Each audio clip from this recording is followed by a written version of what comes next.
of Germany.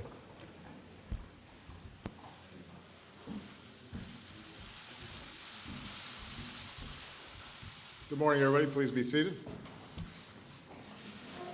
As always, it is a great pleasure to welcome my close friend and partner, Chancellor Angela Merkel, back to the White House. Angela, of course, has been here many times, but this visit is a chance for me to congratulate her on two achievements. Well into her third term, Angela is now one of Germany's longest-serving chancellors. Perhaps more importantly, this is my first opportunity to publicly congratulate Angela and Germany on their fourth World Cup title. As we all saw in Rio, Angela is one of her team's biggest fans. Our U.S. team, however, gets better each World Cup, so watch out in 2018. Germany is one of our strongest allies, so whenever we meet, it's an opportunity to coordinate closely on a whole range of issues critical to our shared security and prosperity. As Angela and our German friends prepare to host the G7 this spring, it's also important for us to be able to coordinate on a set of shared goals. And at our working lunch this afternoon, we'll focus on what we can do to keep the economy growing and creating jobs. As strong supporters of the transatlantic trade and investment partnership, we agree that there needs to be meaningful progress this year toward an agreement that boosts our economies with strong protections for consumers and workers and the environment. I look forward to hearing Angela's assessment of how Europe and the IMF can work with the new Greek government to find a way that returns Greece to sustainable growth within the Eurozone, where growth is critical to both the United States and the global economy.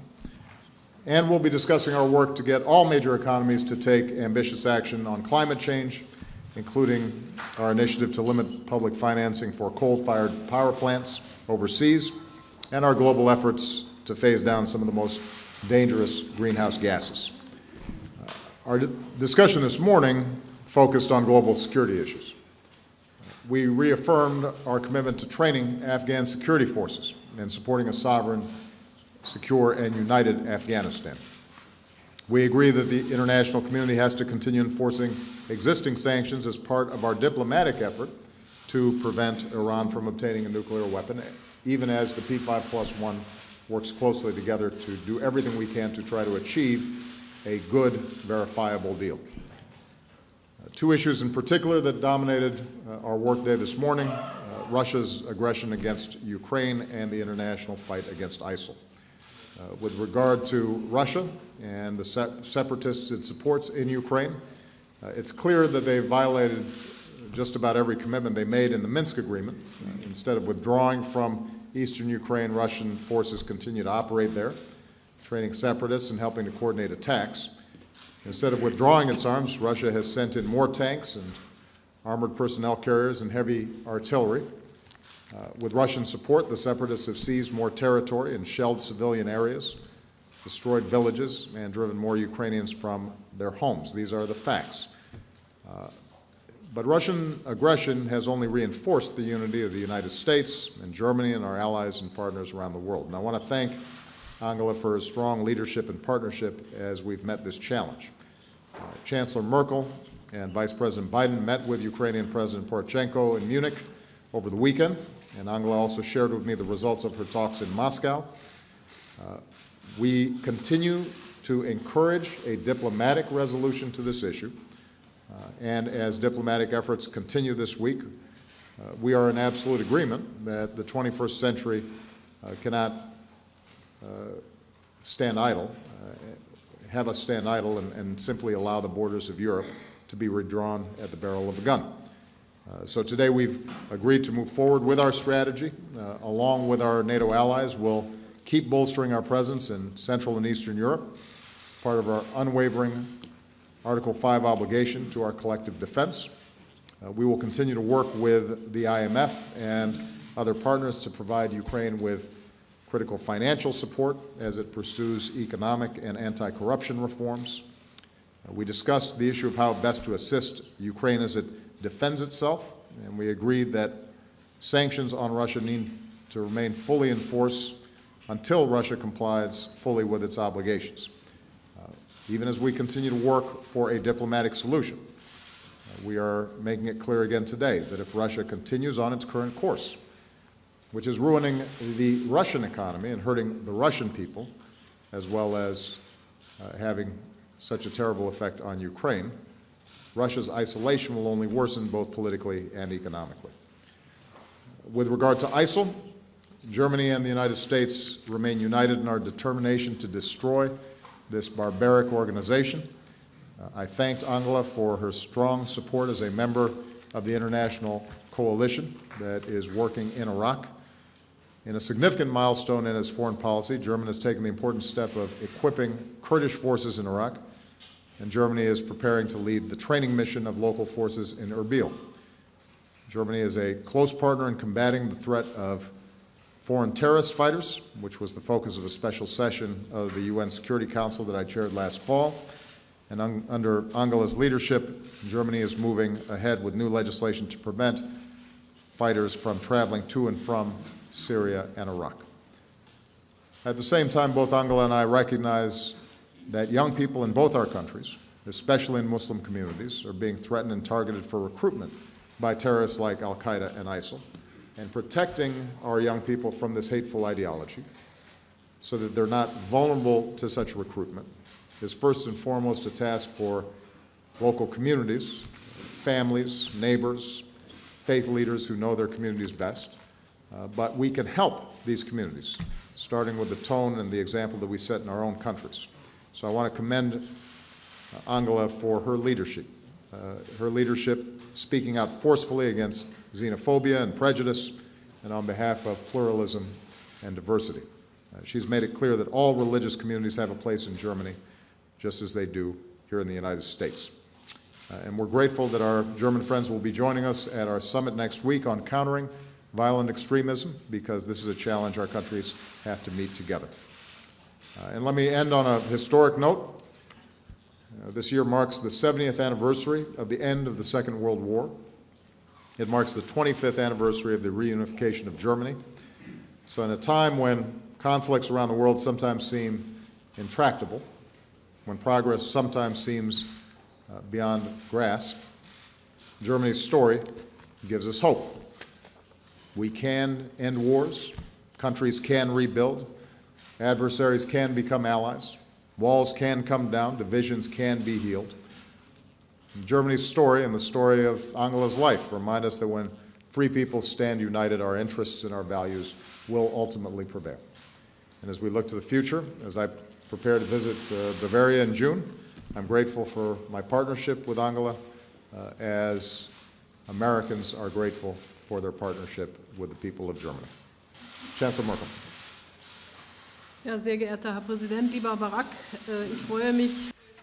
Thank you, President. Dear Barack, I'm delighted to be back in Washington. 9 months ago, we were here for the last time, and this visit here has a lot to do with, first and foremost, the fact that we have assumed the presidency of the G7 presidency this year, and that we coordinate on these matters very closely, as we do on others. And obviously, we will address issues related to the global economy when we meet in Bavaria on Schloss Elmau in the summer. From a European vantage point, I think we can say that we have made significant progress in a number of areas. We have countries who are now back on the growth path. Ireland comes to mind here in particular, but also Spain and Portugal. After a strong phase of structural reforms, they have now made significant progress. The new Commission that has come in office has launched a growth program in which Germany will participate.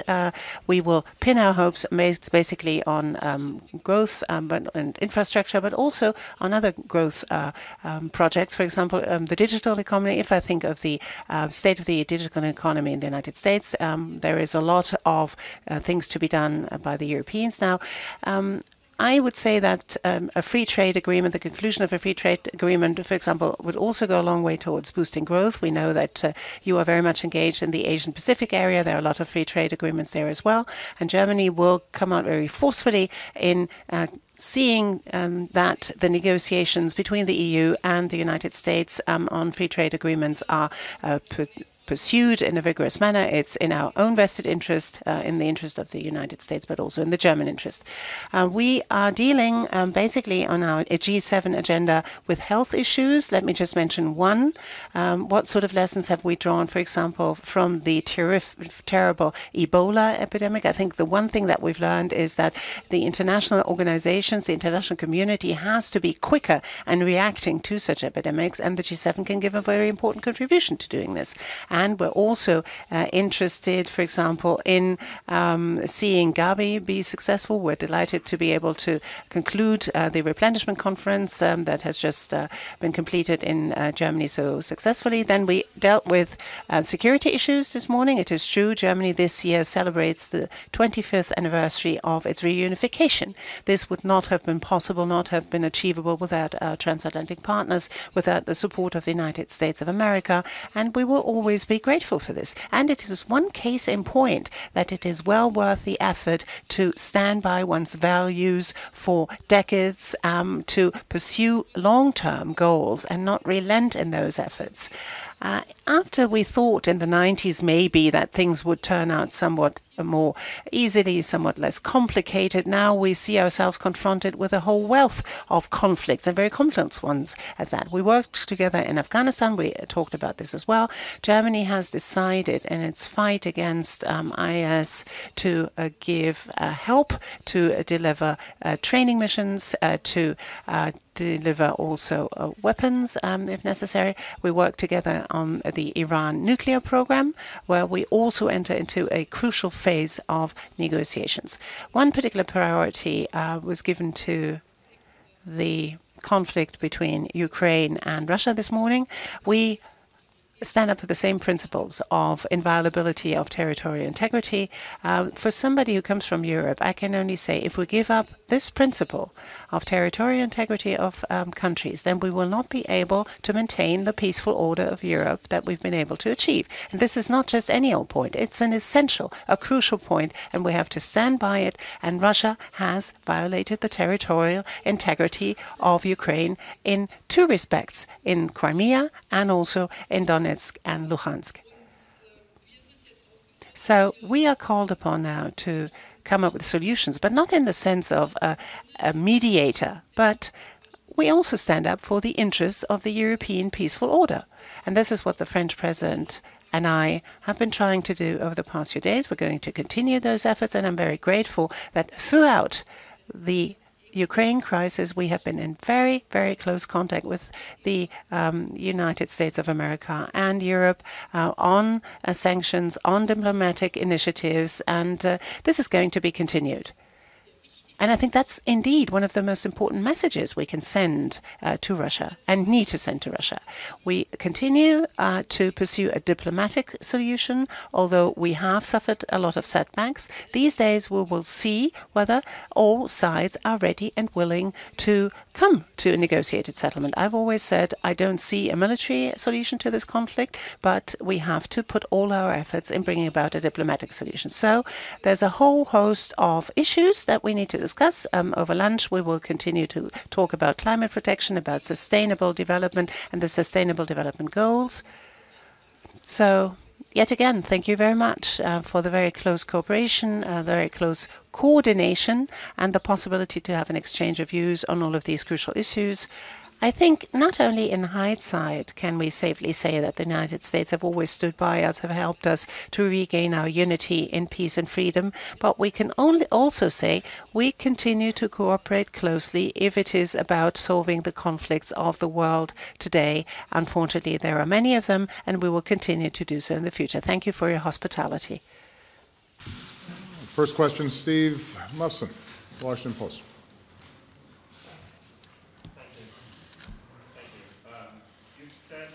Stress that U.S. and Europe need to have cohesion on the issue of sanctions and on dealing with Ukraine. And yet the administration is discussing sending lethal weapons to Ukraine, which is very different from what the Chancellor said over the weekend. So I was wondering whether this is a good cop, bad cop act, or is this a real reflection of difference of views on the situation on the ground? And more broadly, if there's no agreement this week, what lies ahead? Are we looking at a broader set of sanctions? What makes us think those set of sanctions will change the Russian president's mind any more than the current ones? Well, let me start with a broader point. I think both Angela and I have emphasized that the prospect for a military solution to this problem has always been low. Russia obviously has an extraordinarily powerful military, and given the length of the Russian border with Ukraine, given the history between Russia and Ukraine, expecting that if Russia is determined that Ukraine can fully rebuff a Russian army has always been unlikely. But what we have said is that the international community, working together, can ratchet up the costs for the violation of the core principle of sovereignty and territorial integrity. And that's exactly what we've done. And Russia has paid a significant cost for its actions, first in Crimea and now in eastern Ukraine. It has not yet dissuaded Mr. Putin from following the course that he is on. But it has created a measurable negative impact on the Russian economy, and that will continue. My hope is that through these diplomatic efforts, those costs have become high enough that Mr. Putin's preferred option is for a diplomatic resolution. And I won't prejudge whether or not they'll be successful. If they are successful, it will be in part because of the extraordinary patience and effort of Chancellor Merkel and her team. If they are not, then we will continue to raise those costs. And we will not relent in that. And one of the things I'm very encouraged about is the degree to which we've been able to maintain U.S.-European unity on this issue. Now, it is true that if, in fact, diplomacy fails, what I've asked my team to do is to look at all options. What other means can we put in place to change Mr. Putin's calculus? And the possibility of lethal defensive weapons is one of those options that's being examined. But I have not made a decision about that yet. I've consulted with not just Angela, but will be consulting with other allies about this issue. It's not based on the idea that Ukraine could defeat a Russian army that was determined. It is rather to see whether or not there are additional things we can do to help Ukraine bolster its defenses in the face of separatist aggression. But I want to emphasize that a decision has not yet been made. One of the bigger issues that we're also concerned with, though, is making sure that the Ukrainian economy is functioning and that President Poroshenko and Prime Minister Yatsenyuk can continue with the reform efforts that they've made. And I'm glad to see that because of our cooperation and our efforts, we're starting to see a package come together with the IMF, with the European Union and others that can help bolster the European economy so that they have the space to continue to execute some of the reforms and anti-corruption measures that they've made.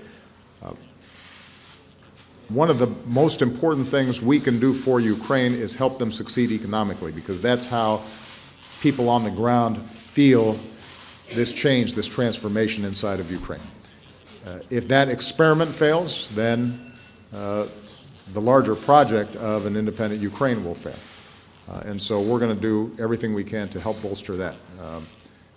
But there is no doubt that if, in fact, diplomacy fails this week, there's going to continue to be a strong, unified response between the United States and Europe. That's not going to change. There may be some areas where there are tactical disagreements. There may not be. But the broad principle that we have to stand up for not just Ukraine, but the principle of territorial integrity and sovereignty is one where we are completely unified. Der französische Präsident und ich French President and I have decided to make one further attempt to make progress through diplomatic means. We have the Minsk Agreement. The Minsk Agreement has never been implemented. Quite the contrary is true. The situation has actually worsened on the ground. So now there is a possibility to try and bring about a ceasefire and to also create conditions that are then in place where you have not every day civilians dying, civil victims that fall prey to this. And I'm absolutely confident that we will do this together. I myself actually would not be able to live with not having made this attempt. So there is anything but an assured success in all of this. I have to be very clear about this. But if at a certain point in time one has to say that a success is not possible, even if one puts every effort into it, then the United States and Europe have to sit together and try and explore further possibilities, what one can do. Just let me point out here that foreign ministers of the European Union last week already tasked the Commission to think about further possible sanctions. On the issue of what is effective and what not, I'm somewhat surprised sometimes. Just let me mention Iran. For a fairly long period of time, we have had sanctions in place there. People don't seem to question them. And I think they have been fairly successful if we look at the current state of affairs, what with the negotiations on the nuclear program. So I think, in parallel, I think it was a very good thing to put some cost on to the Russians through these sanctions that we agreed on, because we see also that Russia seems to be influenced by this. And this is why I am 100% behind these decisions. As to the export of arms, I have given you my opinion, but you may rest assured that no matter what we decide, the alliance between the United States and Europe will continue to stand, will continue to be solid, even though on certain issues we may not always agree. But this partnership, be it on Ukraine and Russia, be it on combating terrorism on the international stage, be it on other issues, is a partnership that has stood the test of time. And that is, I mean, in Europe, we're very close, but this transatlantic partnership for Germany and for Europe is indispensable, and this will remain so, and I can say this also on behalf of my colleagues in the European Union. Frau Dutz, ja, ich muss ja selber auf. Sorry, I have to call you myself, Frau Dutz. From DPA, the German press agency. President, you said that you have not yet made a decision as to whether weapons ought to be delivered to Ukraine. What would be your red line? What would be the red line that needs to be crossed for you to decide an armament of the Ukrainian army? And what do you think will this hold by way of a promise? Because the Chancellor said it will make matters worse. And what can the Nobel laureate Obama do more to defuse this conflict? And, Madam Chancellor, President Putin today demanded yet again that the government in Kiev negotiate directly with the separatists. When do you think the right moment has come to do this? And with looking at all of the big issues that you discussed, this breach of confidence due to the NSA affair of the U.S.-German relations, has that played a role today? Do you want to go first on that? Ich kann gerne. I can gladly start.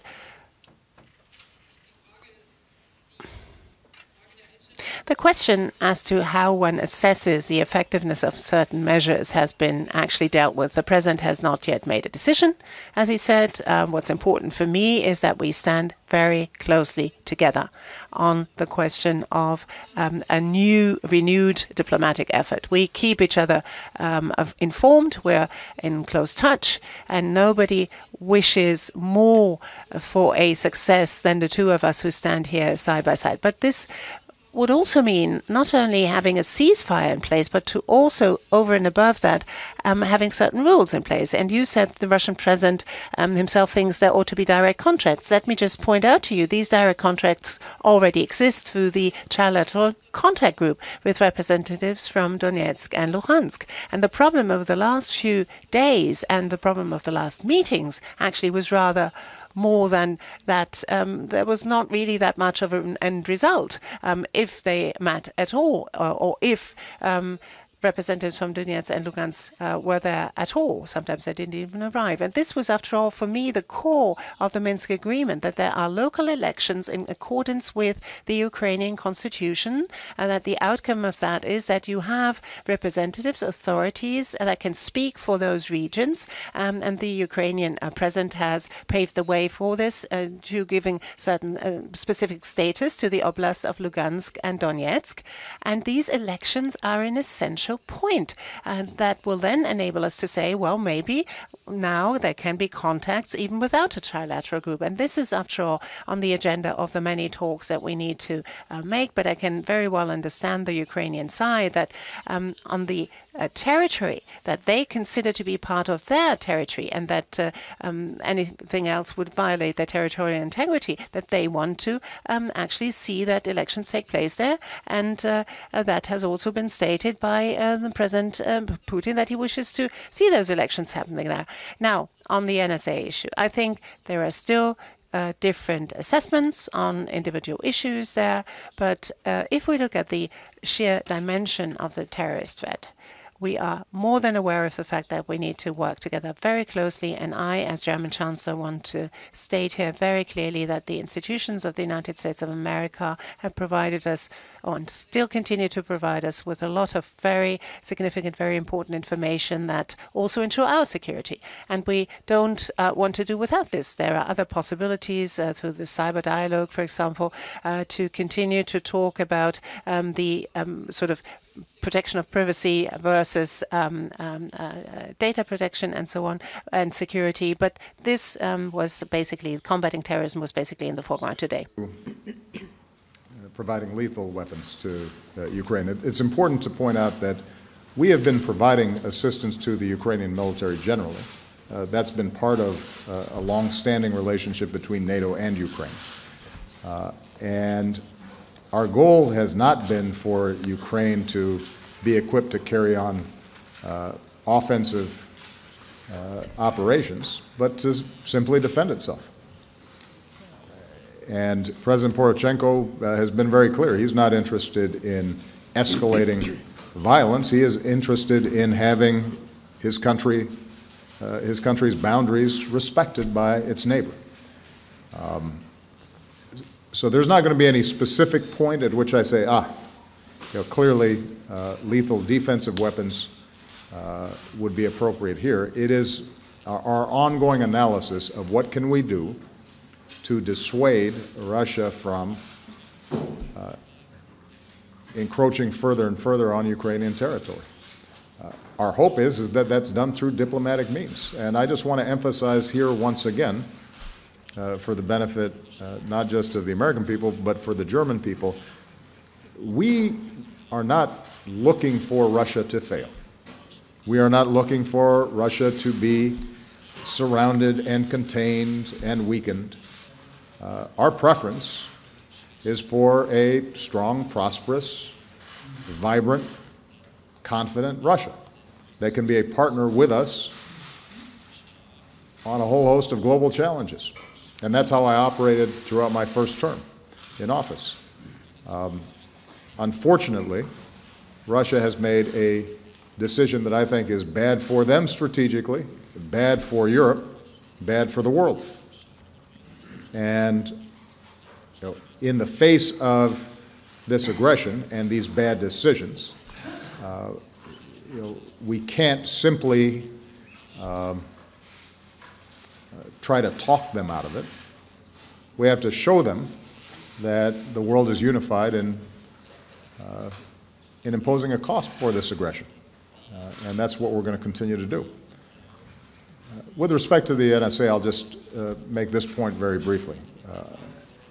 There's no doubt that the Snowden revelations damaged impressions of Germans with respect to the U.S. government and our intelligence cooperation. What I have done over the last year and a half is to systematically work through some of these issues to create greater transparency and to restore confidence, not just for Germans, but for our partners around the world. And we've taken some unprecedented measures, for example, to ensure that our intelligence agencies treat non-U.S.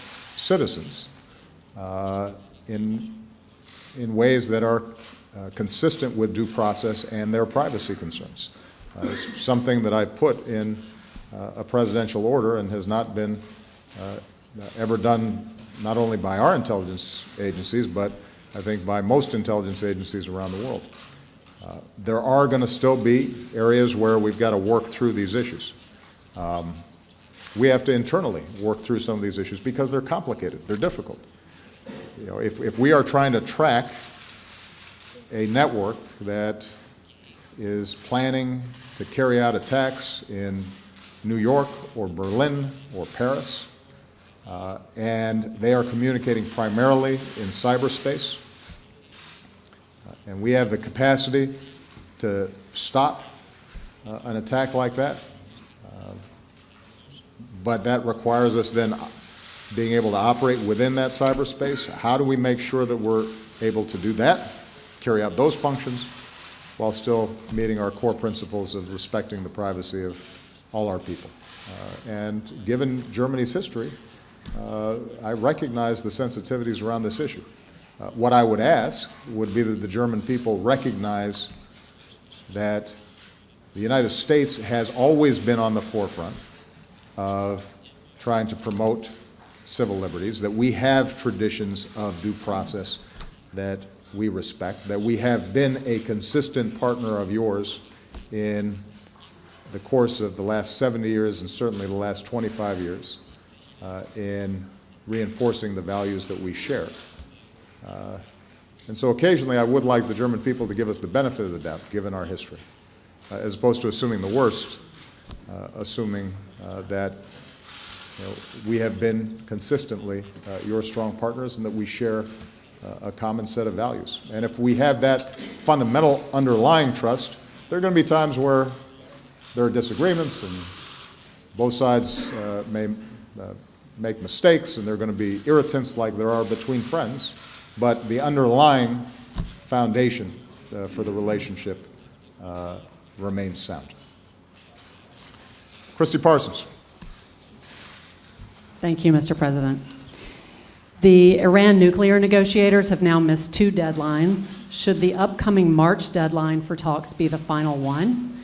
And what are the circumstances in which you think it would be wise to extend those talks? Also, sir, some have suggested that you are outraged by the Israeli Prime Minister's decision to address Congress. Is that so? And how would you advise Democrats who are considering a boycott?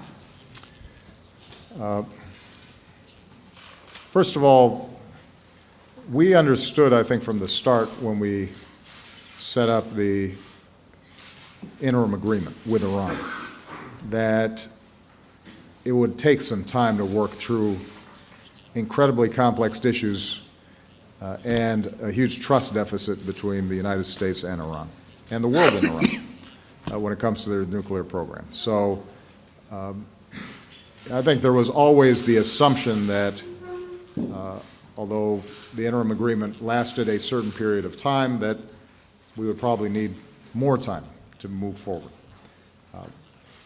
the good news is that there have been very serious discussions. That time has been well spent.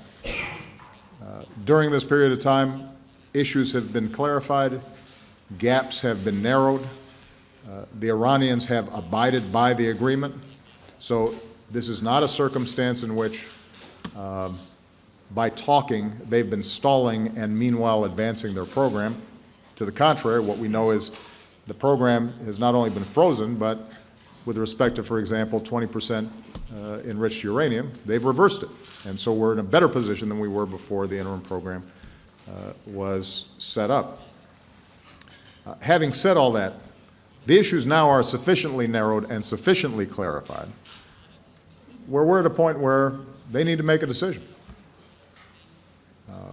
We are presenting to them in a unified fashion the P5+1, supported by a coalition of countries around the world, are presenting to them a deal that allows them to have peaceful nuclear power, but gives us the absolute assurance that is verifiable that they are not pursuing a nuclear weapon. And if, in fact, what they claim is true, which is they have no aspiration to get a nuclear weapon, that, in fact, according to their supreme leader, it would be contrary to their faith to obtain a nuclear weapon. If that is true, there should be the possibility of getting a deal. They should be able to get to yes. But we don't know if that's going to happen. They have their hardliners. They have their politics.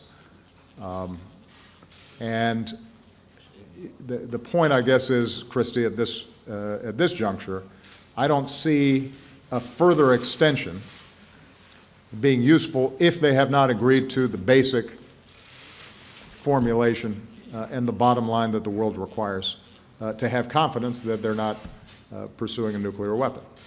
Now, if the framework for a deal is done, if people have a clear sense of what is required, and there's some drafting and T's to cross and I's to dot, that's a different issue.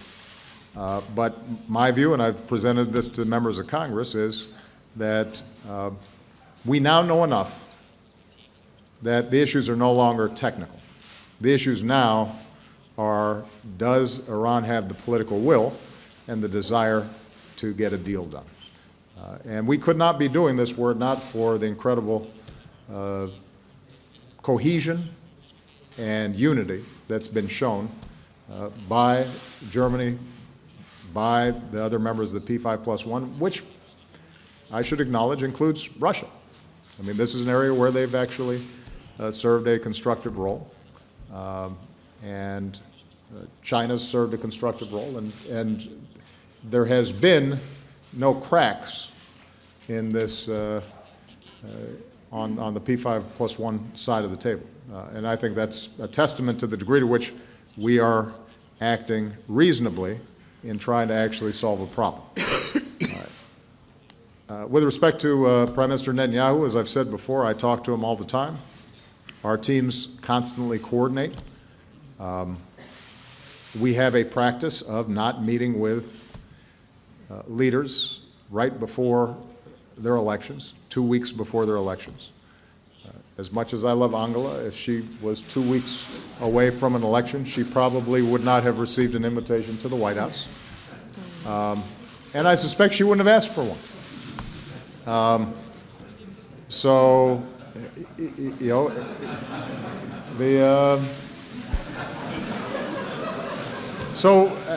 know, this is just, you know, some of this just has to do with how we do business. And I think it's important for us to maintain these protocols, because the U.S.-Israeli relationship is not about a particular party. This isn't a relationship founded on affinity between the Labor Party and the Democratic Party, or Likud and the Republican Party.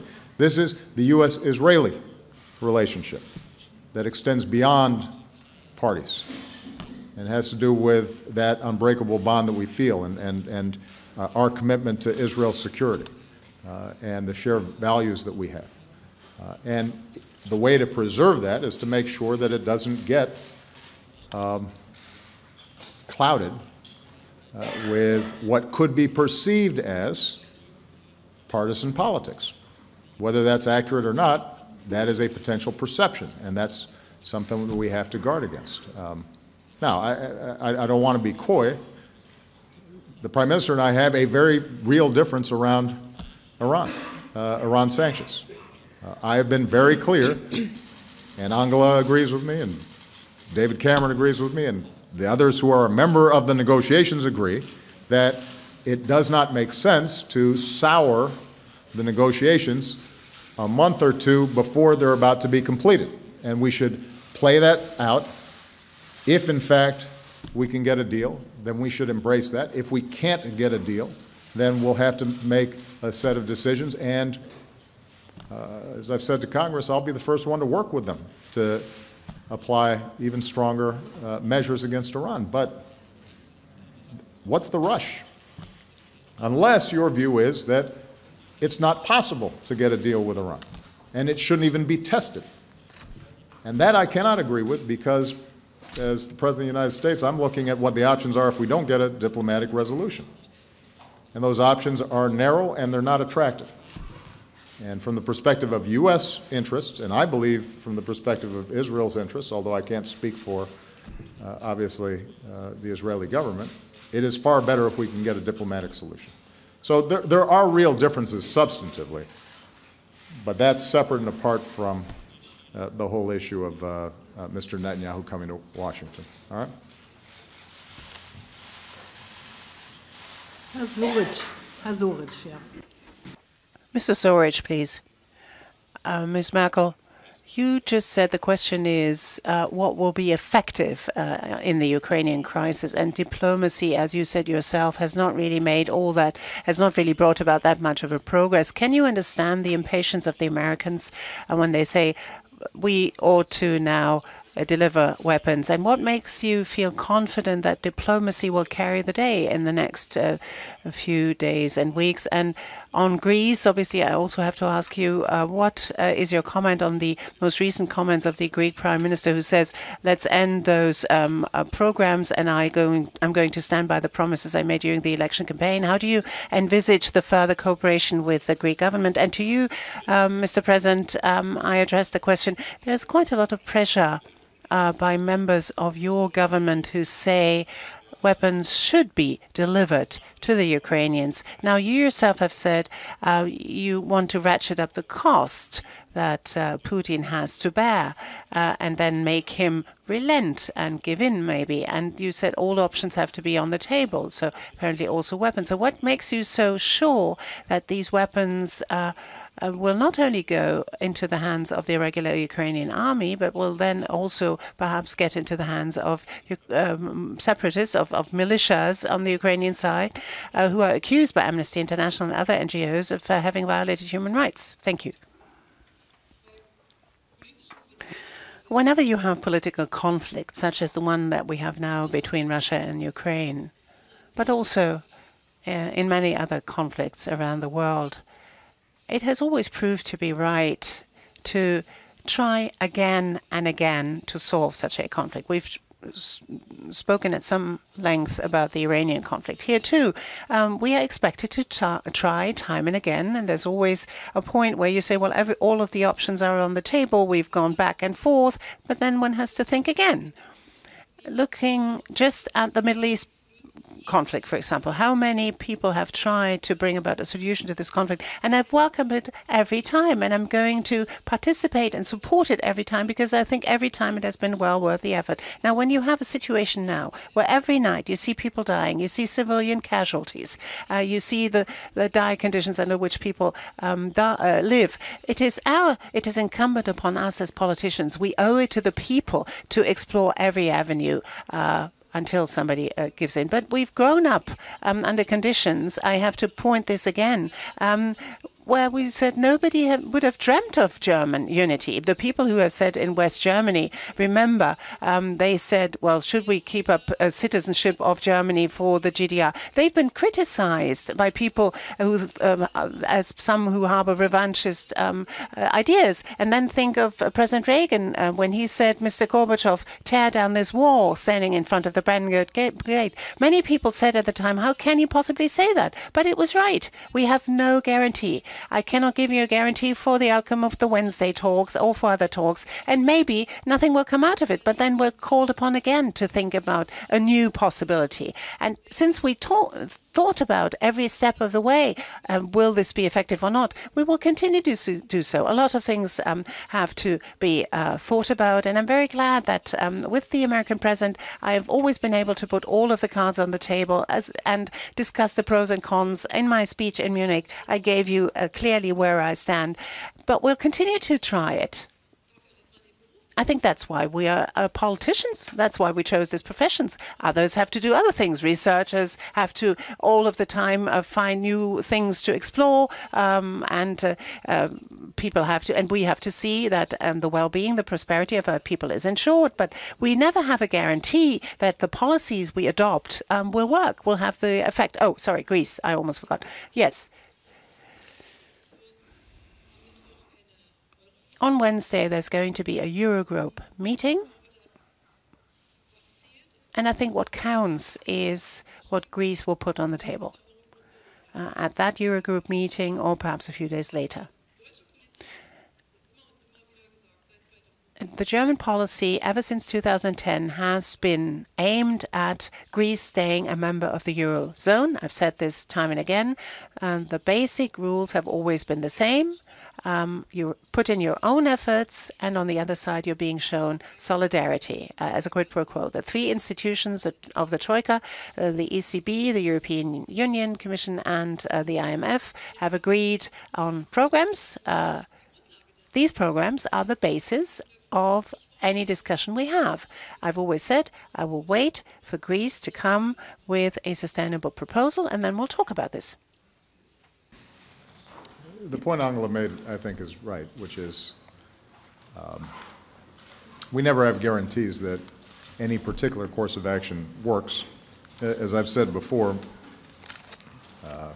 by the time a decision reaches my desk, by definition, it's a hard problem with no easy answers. Otherwise, somebody else would have solved it, and I would never even hear about it. The issue that you raised about can we be certain that any lethal aid that we provide Ukraine is used properly, doesn't fall into the wrong hands, does not lead to over-aggressive actions that can't be sustained by the Ukrainians? What kinds of reactions does it prompt, not simply from the separatists, but from the Russians? Those are all issues that have to be considered. The measure by which I make these decisions is it more likely to be effective than not? And that is what our deliberations will be about. But what I do know is this, that the United States and Europe have not stood idly by. We have made enormous efforts, enormous investments of dollars, of political capital, of diplomacy in trying to resolve this situation. I think the Ukrainian people can feel confident that we have stood by them. People like Vice President Biden and Secretary of State Kerry have spent countless hours on this issue, as has Angela and her team on the German side. And just because we have not yet gotten the outcome that we want doesn't mean that this pressure is not, over time, making a difference. I think it's fair to say that there are those inside of Russia who recognize this has been a disastrous course for the Russian economy, think Mr. Putin is factoring that in. But understandably, until the situation is entirely resolved, we're going to have to keep on trying different things to see if we can get a better outcome. What I do know is that we will not be able to succeed unless we maintain the strong transatlantic solidarity that's been the hallmark of our national security throughout the last 70 years. And I'm confident that I've got a great partner in Angela in maintaining that. All right. Thank you very much, everybody.